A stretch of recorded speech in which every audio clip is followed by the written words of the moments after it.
Escape. Escape tonight to the China Seas in Typhoon.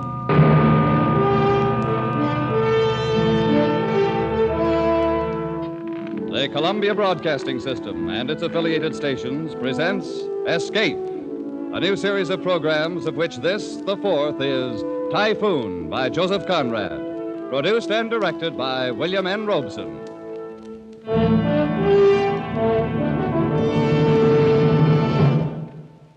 Of all the great authors who wrote of the sea, none so captured the wonder and the horror of it as did Joseph Conrad. Tonight, we escape to the China Seas in his great story, Typhoon, told in the words of a certain Mr. Jukes, chief mate of the China coast steamer Nan Shan, a young man of very remarkable perceptions.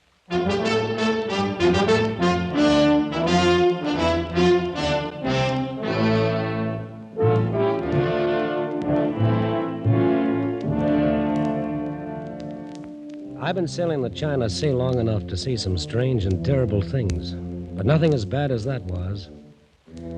Why, God himself forgot us, and the whole blinking universe set out to do us in that night. It was the... Oh, but that comes later. I guess you can't really understand what happened on board the Nan Shan without knowing something about our skipper, Captain McWhirr. Stupid McWhirr, I called him. And after sailing with him for 3 years, I ought to know what I'm talking about. Why, I tagged him right off, first day he came aboard to take command. In Liverpool it was. And Mr. Siggs, who was one of the owners, was showing him around the deck. There's no more modern ship afloat. I might say again that you've come to us very highly recommended, Captain McWhirr. We've a great deal of confidence in you. Thank you, Mr. Siggs. She's a brand new ship and a good ship. There's no reason why you shouldn't continue in command of her as long as you like. Well, that's fine. She'll be the smartest thing afloat in the China trade. Why, she's put together like a Swiss watch. Precision built from stem to stern. Wait, just a minute, Mr. Siggs. What is it? That lock. Lock? What lock? Here, on the cabin door. What about it? You'll notice how it's been set in the frame, somewhat cocked at an angle.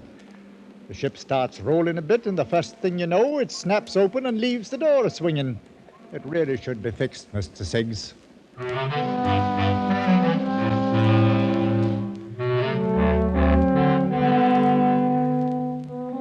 That's Captain McWhirr, the best berth he'd ever had. New command, a brand new ship. When instead of pinching himself to see if he's awake, he complains about a lock on the cabin door. Yes, see what I mean? Captain McWhirr, I see what you mean. I'll have it attended to right away. I think you'll do all right. Thank you, Mr. Siggs.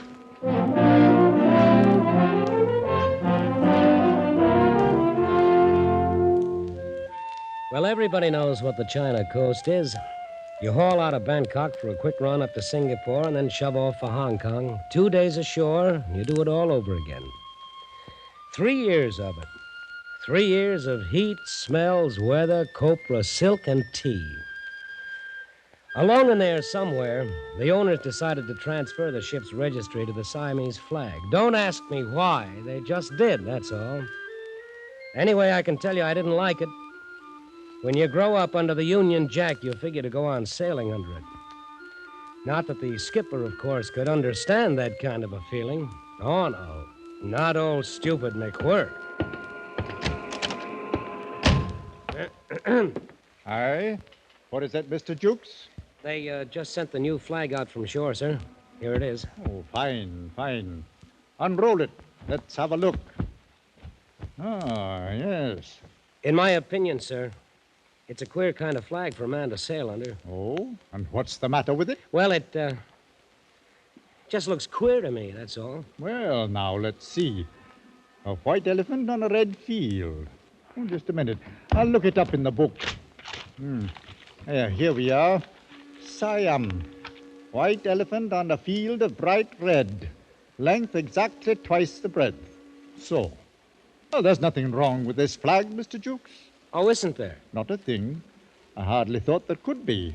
After all, these people ought to know how to make their own flag. It stands to reason. Does it now? You must have it confused with some other flag, Mr. Jukes. Well, all I can say is... Of course, you'll have to take care the seamen don't hoist the elephant upside down. That is, before they're quite used to it. I presume it might be taken for a signal of distress. And in that case, well, the way I see it, that elephant stands for something like the nature of a Union Jack in the British flag. Oh, you think so? Well, it's like a bloomin' Noah's Ark. That's what it is. Mr. Jukes. I'm sorry, sir.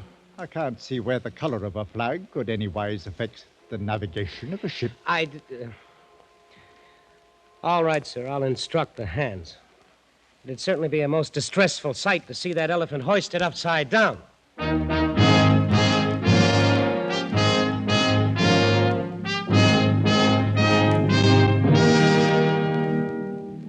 Well, that was Captain McWhirr. Couldn't get a thing through his head if you drew him a picture. And that's the skipper we had to sail under on the maddest, wildest trip that any coaster ever took. We were loading out in Singapore. Half the cargo had already come aboard. The sun was blazing, and the smoke from our stacks hung over the decks like a blanket. The Nanshan's winches puffed away aft, and cargo chains creaked and clattered across the coamings. I was in the waist supervising the loading when Mr. Rout, the chief engineer, came up. Hey there, Jukes. What's going on down there on the dock? Looks like a bloomin' army. Oh, I don't know, Mr. Rout.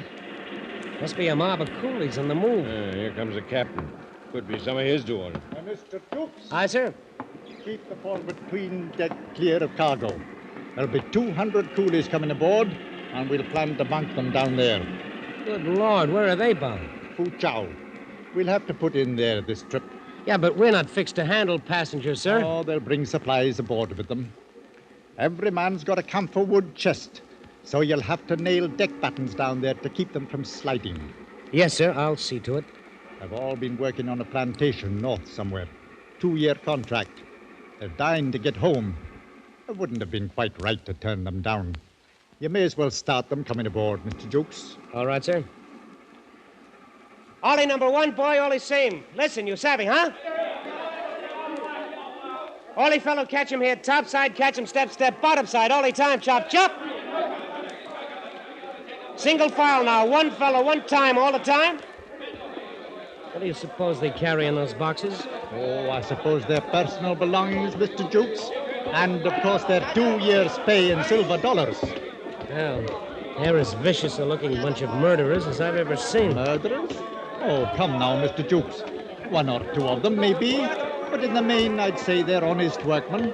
Have to be to stick out a 2-year contract on one of these plantations. Just the same, sir. We'd better not take any chances. No, I checked the lading weights carefully, Mr. Jukes. We can carry them without any overloading at all. I mean that... All right, sir. I'd better go hide the silverware in the officer's mess. He's a hard lad to understand sometimes.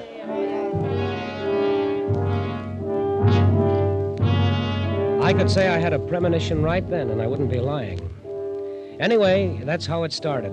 At the hottest time of the year, 200 half-civilized coolies aboard, a captain with no more imagination than you could stick in your ear, we steamed out from Singapore and laid a course for the port of Foochow.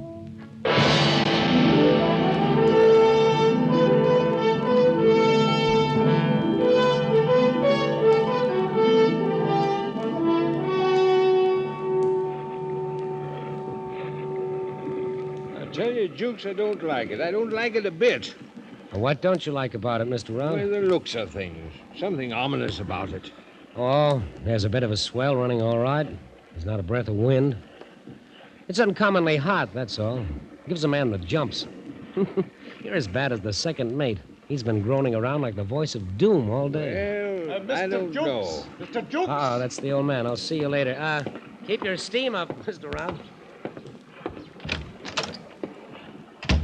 Are you calling me, Captain? I was, Mr. Jukes. What was all the long conversation with Mr. Rout? Oh, why, nothing much, sir. I didn't see any harm in talking a bit. I'm not on watch, you know. Oh, no, nothing wrong with it, nothing at all. I just wondered what you could find to talk about. Well, different things. I don't know. I've seen people on shore sit around a table and talk for 2 or 3 hours. I never could understand it. It's just conversation, that's all, about nothing in particular. Seems pretty silly. Well, You've noticed the barometer, no doubt? Yes, sir. It's dropping. Falling fast. Quite low now. Take a look. I'll say it's dropping. Bad time of the year for that sort of thing. Very bad. Anything you want me to do, sir? Oh, no. Must be some uncommonly dirty weather knocking about somewhere. Eh, Mr. Jukes? Yes, sir. Well, that's all. Just thought you ought to know about it, that's all. Carry on, sir, carry on.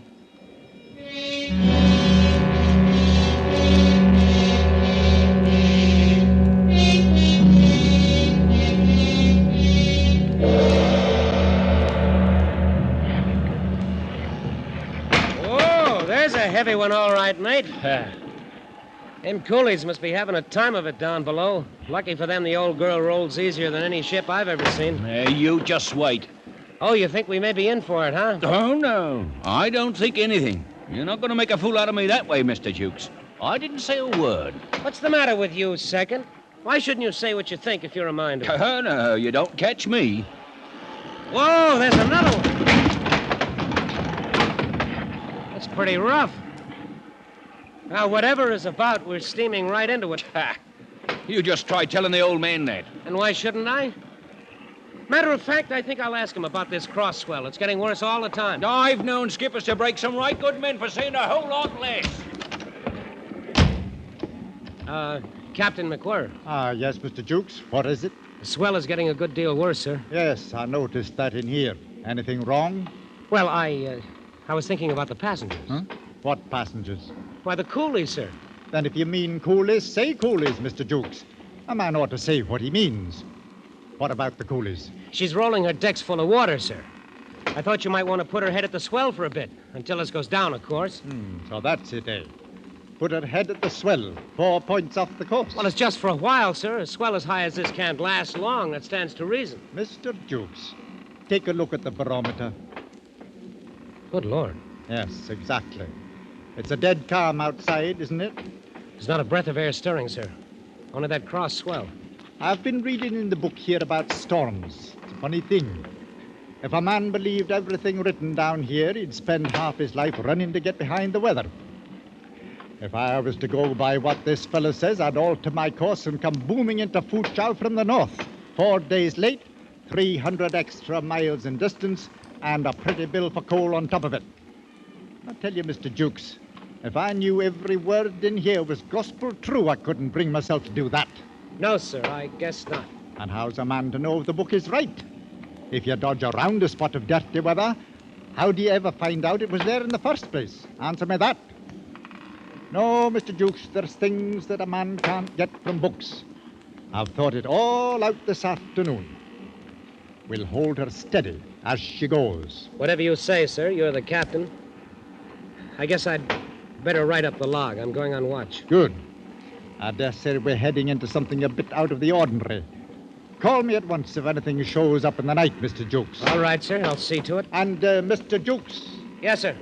if you're going into the chart room, please close that blinking door. I can't stand to hear a door banging. Yes, sir. 8 p.m. Swell increasing. Ship laboring heavily and taking water on all decks. Still a dead calm and very hot. Batten down the coolies for the night. The barometer is still falling. All appearances indicate an approaching typhoon.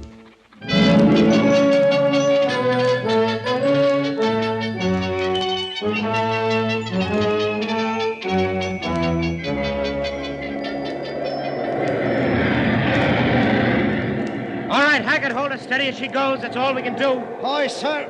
I'll sure try to. Well, do the best you can. Aye, aye, sir. Mr. Jukes. Mr. Jukes. Aye, Captain, I'm coming. Stand by. Over here, Mr. Jukes. Starboard bridge rail. Right, sir. Coming over. Mr. Jukes, why didn't you call me? Oh, there was no warning, sir. It is all of a sudden about 5 minutes ago. Blasted right out of a dead calm. The book was right in some parts, anyhow. How's it go in the wheelhouse? Hackett is... Look out, sir. Hang on. What about Hackett? He's on the wheel. Second is putting up shutters. The window glass will go if she starts breaking any higher. Oh, she'll break higher, Mr. Jukes. Much higher. It's a happy thought. You haven't altered the course? No, sir. Heading straight at the wind. Good. Nothing else we can do, Mr. Jukes. Understand? Yes, sir. Some things a man can't find in books. Just keep it at it, that's all.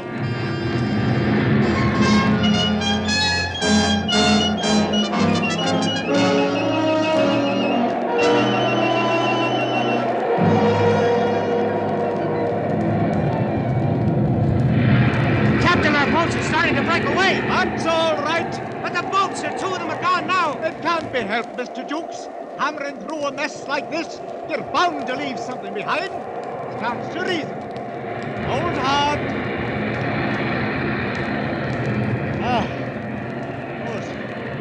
Good. She's still rising, all right. That one broke over the wheelhouse. We're done for sure. What's that, Mr. Jukes? You say something? I said, is there any chance at all, sir? Can she live through it? She may. We can hope so long, at least. She's a good ship. That's all a man can ask. What's that? Somebody yelling? It's below us on the foredeck, sir. Up here, starboard bridge. Man shouldn't be on that deck unless he has to. It's a bit dangerous. You there, sir? Over here.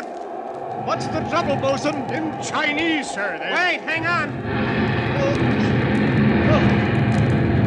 The Chinese. What about them? They've all fetched away, sir. One big lump. It's horrible. Yeah, now what do you mean, fetched away? Rolling around in the hold in one big lump. Screaming like bloomin' maniacs, sir. All adrift. Mr. Jukes? Yes, sir. I can't make head nor tail of this. I guess you'd better go below and see to it. Put things in order. Well, what shall I do, sir? I can't tell you up here. Find out what's wrong. Straighten it out, that's all. That's all. Take the bosun with you. I'm going to try for the wheelhouse. All right, sir. Come on, bosun. Aye, sir. Just straighten it out, that's all. Well, how's the wheel stand, Hackett? As steady as she goes, sir. You realize, of course, we've hit a typhoon. Aye, sir. Sorry I can't give you relief. Can you manage a while longer? I'll hold her to the course, sir, as long as there's a ship beneath her. That won't be long. Oh, anything wrong, second? Wrong. We're all as good as dead men, that's what's wrong. Oh, no, I wouldn't say that. She's still afloat. Ah. And we've got it lucky here on deck. Plenty of chance to see what's coming before it hits us. A man always feels better when he can see what's coming. But it's a different story down below there. Not having knowledge of what's going on. Not knowing if we're afloat or sinking. Now there's the lads that's got it tough. The ones down there in the engine room.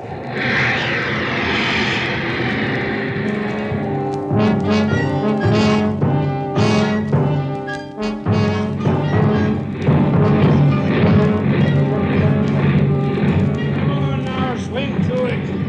Keep it moving. No time now for the steam to drop. Here, ride that throttle, Beale.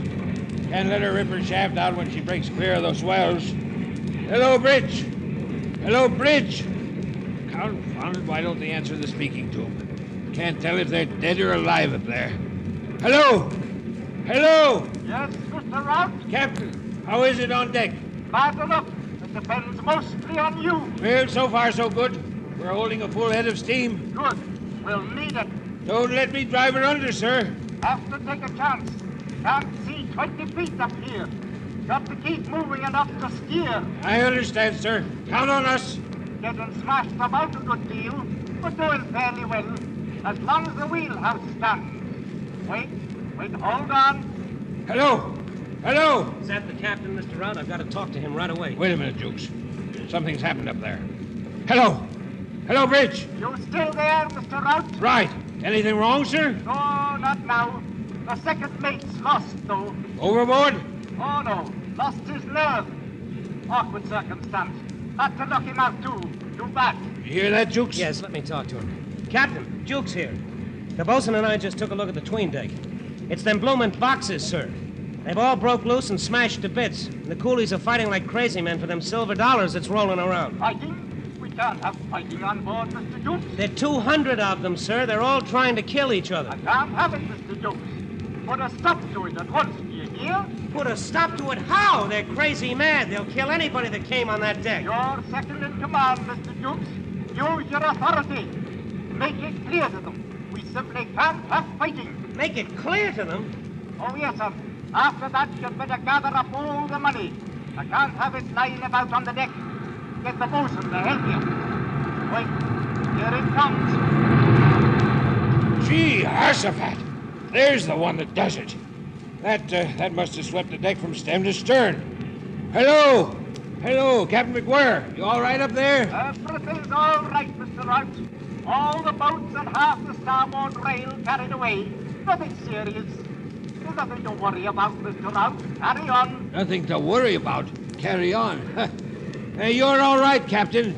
As you say, sir. Carry on. Carry on? Hey now. Where you going? Where you going, eh? Where do you think I'm going, you loudmouthed old windbag? Out on that deck to get myself murdered. Nothing serious, Jukes. Nothing to worry about. The whole blooming world's falling apart, and I'm out picking up silver dollars. Captain's orders. Come on, bosun. Don't miss any, old Jukes. Carry on, boy. Carry on.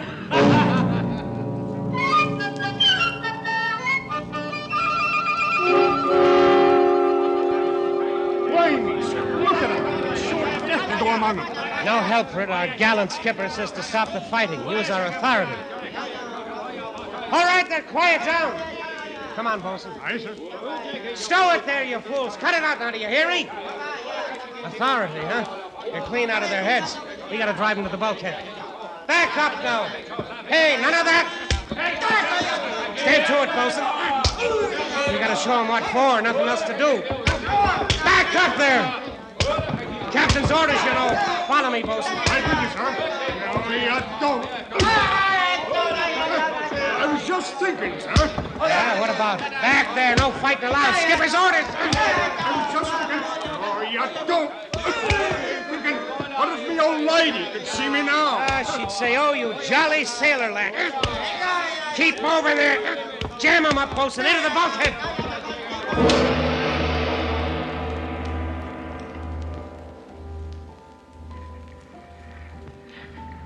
Captain. Where are you, Captain? Over here, Mr. Jukes. You got everything cleared up down below? Oh, yes. We took care of everything, sir. I thought you would. The wind fell all at once, stopped cold. It's been like this for 10 minutes now. If you think it was an easy job to bring that mob under control. The coolies? Oh, I dare say it wasn't. Had to do what's fair by them, though.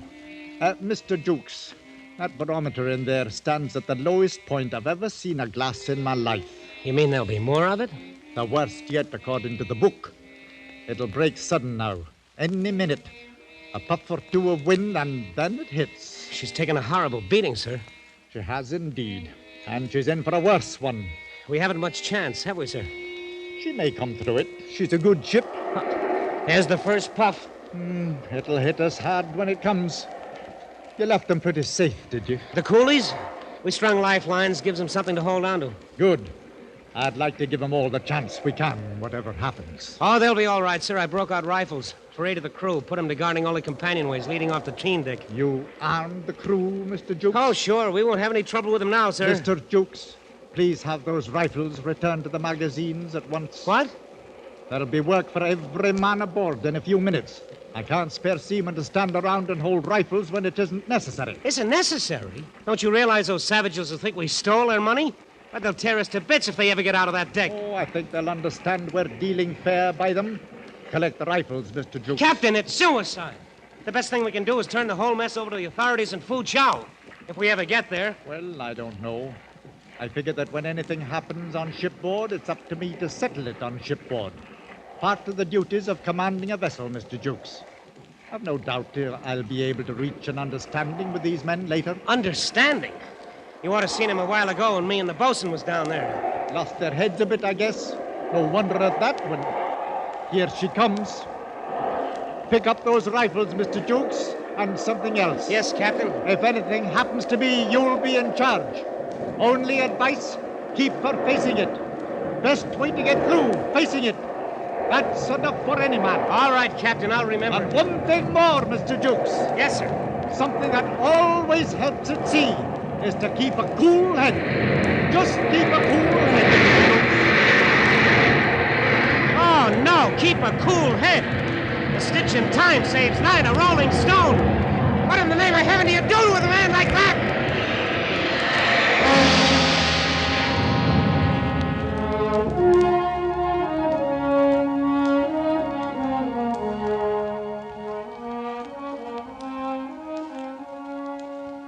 There was a clear blue sky and bright sunshine the morning we steamed into Foochow Harbor. Mr. Rout was leaning on a hatch combing, smoking a pipe, and the bosun lounged on the foredeck, waiting to pick up a line from the wharf. And the captain? Well, he was engaged in the most unusual occupation. Keep moving. He was sitting at a table on the foredeck, handing out silver dollars to them blinking coolies.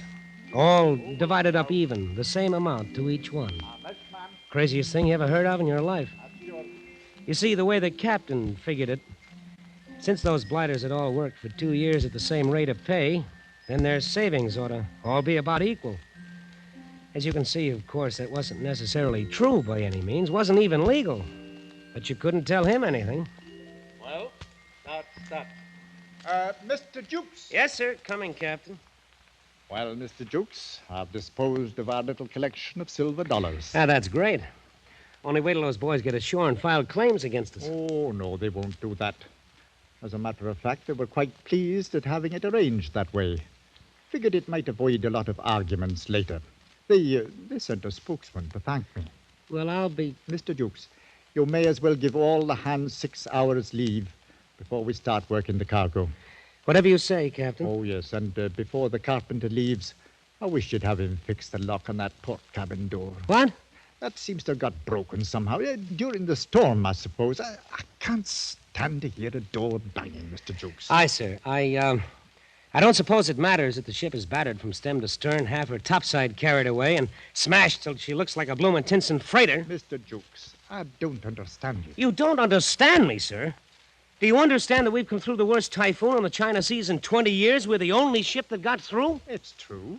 I suppose we were a bit lucky. Lucky, sir? With 200 murdering cutthroats running loose aboard and the very heavens doing their worst? We had a job to do, and we did it. That's all, Mr. Jukes.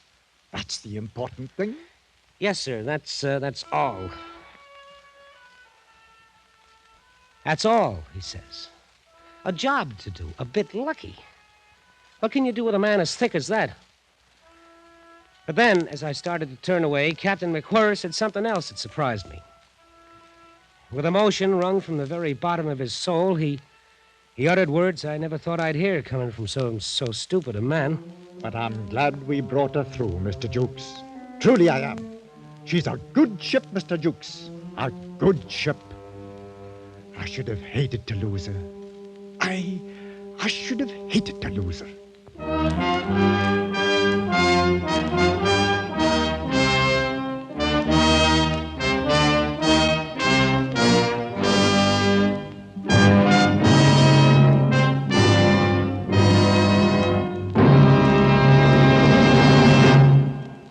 Typhoon by Joseph Conrad was adapted for radio by Les Crutchfield and produced and directed by William N. Robeson, with Frank Lovejoy as Jukes, Raymond Lawrence as Captain McWhirr, and Cy Kendall as Rout the engineer. The special musical score was conceived and conducted by Cy Feuer.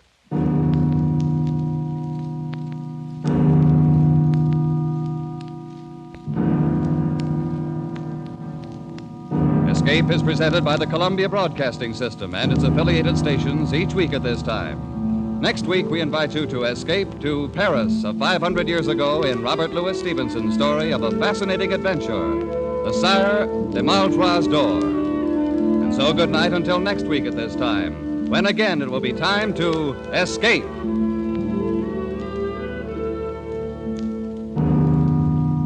This is CBS, the Columbia Broadcasting System.